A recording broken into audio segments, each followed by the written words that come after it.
Hey everyone, welcome back to Corporate Decoder, where we peel back the layers of corporate filings. And let's just say this latest report from Putnam Asset Allocation Funds has some interesting stories hidden within its pages. Get ready to decode not just numbers, but what they really mean for this fund. Make sure you are subscribed so you don't miss these deep dives.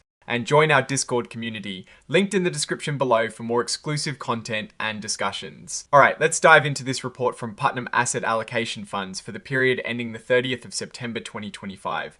It is a look at the Putnam Dynamic Asset Allocation Growth Fund, and we're going to see how it performed and what drove those results. First up, let's talk about how the fund did. For the last year, class of shares returned a solid 15.13%. Now, that might sound good, but how does it stack up against the market? The Russell 3000 Index, a broad market tracker, did better at 17.41%. The fund's own benchmark, the Putnam Growth Blended Benchmark, did a bit worse at 14.53%, so it beat its benchmark but lagged the broader market. What helped it, apparently, security selection decisions in their quantitative large cap core equity strategy and their fundamental and quantitative international equity strategies were big pluses. Think of it like having skilled scouts picking the winners in those specific sectors. On the flip side, what hurt security selection decisions in the US large cap growth equity strategy were a drag.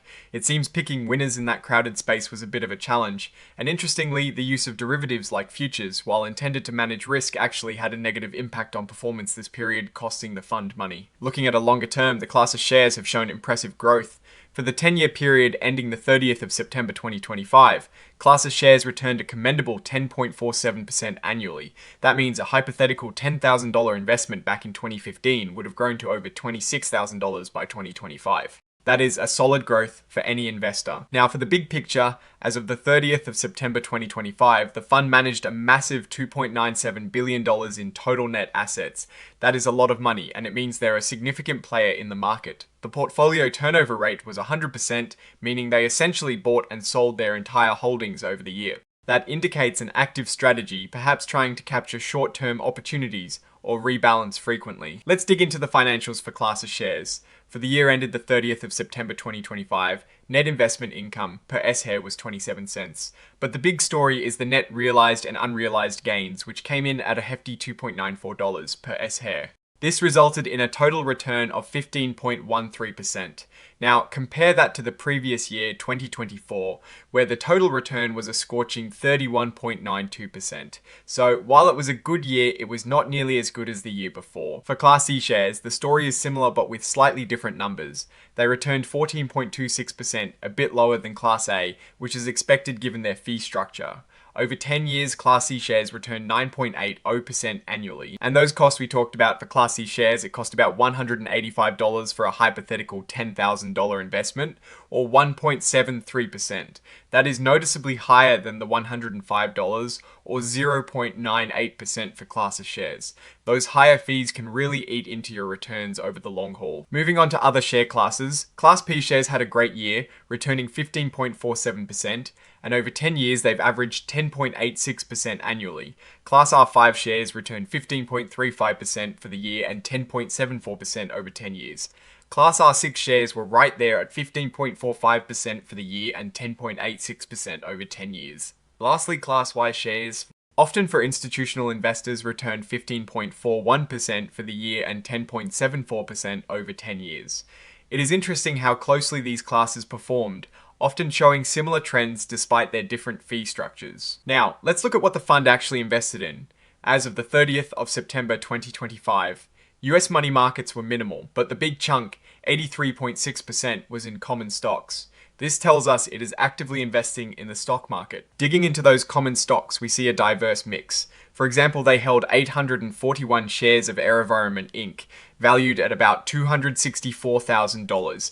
That is a company in the aerospace and defense sector, which contributed to the fund's performance. They also held about 4,270 shares of Boeing, valued at over $900,000. Boeing, of course, is a major player in aerospace and defense. General Electric Company also features with over 28,000 shares and a value of more than $8.5 million. These are substantial holdings, indicating key positions in these companies. And a significant holding that grabs attention is Tesla Inc., with over 100,000 shares valued at a whopping $44.5 million. That is a massive position and likely a major driver of both gains and risks for the fund. In the banking sector, Citigroup Inc. is a major investment with over $30 million worth of shares. They also hold large positions in other big banks like Bank of America and JP Morgan Chase, showing a strong focus on the financial sector. The technology sector is heavily represented, with Microsoft Corporation being the fund's largest single common stock, holding at over $121 million. That is a huge bet on Microsoft, and it highlights the fund's confidence in the tech giant. And speaking of tech, Nevada Edia Corporation is another massive holding, valued at over $142 million. Given Nvidia's surge in recent years, this is likely a significant contributor to the fund's overall returns. Broadcom Inc. also features prominently in technology with over $43 million invested. These tech giants are clearly central to the fund's strategy. It is not just US companies though, they have international exposure too, like Sony Group Corporation of Japan with over $4 million invested. Looking at the overall portfolio composition, common stocks are the largest slice, but they also had significant investments in corporate bonds, totaling about $221 million, and mortgage-backed securities around $125 million. This diversification shows an approach that balances growth potential with some level of stability. The fund has seen some changes this year. Starting the 7th of July 2025, they began using a wholly owned subsidiary to hold commodity investments, if any.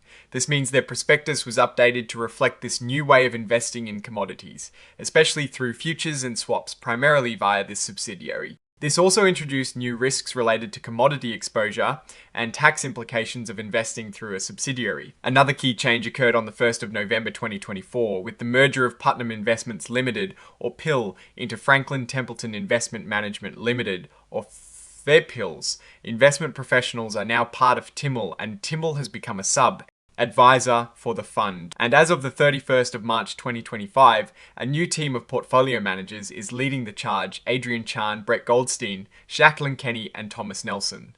It is always worth noting when there are changes in who is managing the money. Now for my take, this fund appears to be a diversified large cap growth fund with a global reach, evident from its holdings in both US and international companies across various sectors. The significant investments in tech giants like Microsoft and Nvidia, along with a substantial position in Tesla, indicate a strong growth focus. The 10-year performance is quite attractive, showing consistent growth. However, the slightly lower performance compared to the broader market index in the recent year and the negative impact from derivatives usage are points to watch. The higher expense ratios for Class C shares compared to Class A are also typical but worth noting for investors. The use of a subsidiary for commodity exposure adds a layer of complexity to their strategy and introduces new risks. The portfolio turnover rate suggests an active management style, which can be good for capturing opportunities but also can lead to higher transaction costs. Overall, it is a solid performer with a clear growth orientation, but investors should be aware of the active management and the complexities introduced by their derivative and subsidiary strategies. What are your thoughts on these performance numbers and the fund strategy this year? Let me know in the comments below. If you found this deep dive helpful, please smash that like button and subscribe for more. And don't forget to join our Discord community linked in the description. Thanks for watching, and I'll see you in the next video. Hey everyone, welcome back to Corporate Decoder, the place where we unpack the complex world of finance. And let's just say this latest report from Putnam Asset Allocation Funds has some interesting stories hidden within its pages. Get ready to decode not just numbers, but what they really mean for this fund. Before we dive in, make sure you are subscribed for more insights like this and join our Discord community linked in the description below for exclusive content and discussions. Alright, let's get straight into this report from Putnam Asset Allocation Fund, specifically looking at the Putnam Dynamic Asset Allocation Growth Fund for the year ending the 30th of September 2025. First off, how did the main share class, Class A, perform for the 12 months ending the 30th of September 2025? Class A shares returned 15.13%. That sounds pretty good, right? But let's see how it fared against its benchmarks. The Russell 3000 Index, a broad measure of the US stock market, returned 17.41%, the fund's own benchmark. The Putnam Growth Blended Benchmark did a bit worse at 14.53%, so your fund beat its specific benchmark but didn't quite keep pace with the broader market. What made that 15.13% return happen? The report highlights security selection decisions within their quantitative large cap core equity strategy and their fundamental and quantitative international equity strategies as top contributors. Think of it as skilled picks in those areas really boosting the overall performance. On the other hand, what dragged it down, security selection decisions within the US large cap growth equity strategy were a notable detractor. It seems that picking the right stocks in that very popular and often crowded segment was a bit of a challenge. Also, interestingly, the fund used futures, which are a type of derivative, to manage market risks and gain exposure to interest rates. However, over this period, these derivative activities actually had a negative effect on performance, costing the fund money. Now let's look at the longer term performance for Class P shares. The average annual total return over 10 years was 10.86%. This means if you had invested $10,000 in Class P shares back in 2015, it would have grown to over $28,000 by September 25. That is a pretty good return over a decade. Let's talk about the size of this fund. As of the 30th of September 2025, the total net assets for Putnam Dynamic Asset Allocation Growth Fund were a massive $2.97 billion. That is a huge sum, showing this is a very significant fund in the investment world. And get this, the portfolio turnover rate was 100%. This means they essentially bought and sold their entire portfolio of investments over the year. That is a very active approach, suggesting the managers are frequently adjusting the holdings to capitalize on market movements or rebalance the strategy. So what exactly was in this nearly $3 billion fund? As of the 30th of September 2025, the largest portion, 83.6%, was invested in common stocks. This confirms it is a stock-focused fund aiming for growth. Let's look at some of the specific stock holdings. They had AeroVironment Inc., a company in the aerospace and defense sector with about 841 shares valued at just under $265,000. They also held about 4,270 shares of Boeing valued at over $900,000. These are significant companies, indicating the fund is strategically invested in these sectors. In the automotive sector, they held positions including General Motors and Toyota, but a massive part of this sector's value at over $57 million came from Tesla Inc., where they held over 100,000 shares. That is a huge bet on Tesla. In the banking sector, Citigroup led the pack with over $30 million invested. They also had large stakes in other major banks like Bank of America, showing a significant allocation to financial institutions. Shifting to technology, the biggest single common stock holding was Microsoft Corp, with over $121 million invested.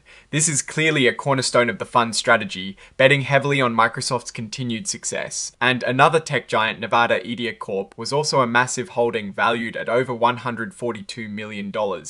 Given the recent performance of tech stocks, these two holdings alone likely played a huge role in the fund's returns. The fund isn't solely US-focused. They also hold international stocks, like Sony Group Corporation of Japan, valued at over $4 million. This international exposure diversifies their holdings. The fund has undergone some changes. Starting the 7th of July 2025, they've started using a wholly owned subsidiary to hold commodity investments. This means they are now investing in commodity futures and other related derivatives primarily through this subsidiary, which also brings in new risks related to commodity markets and how the subsidiary is taxed. A significant administrative change happened on the 1st of November 2024. Putnam Investments Limited merged into Franklin Templeton Investment Management Limited. This means the investment professionals from PL are now part of TIML, essentially consolidating teams and making FTIML a new sub-advisor for the fund. And as of the 31st of March 2025, there is a new lineup of portfolio managers: Adrian Chan, Brett Goldstein, Jacqueline Kenny, and Thomas Nelson. It is always important to note when the people making the investment decisions change. Now, let's break it down.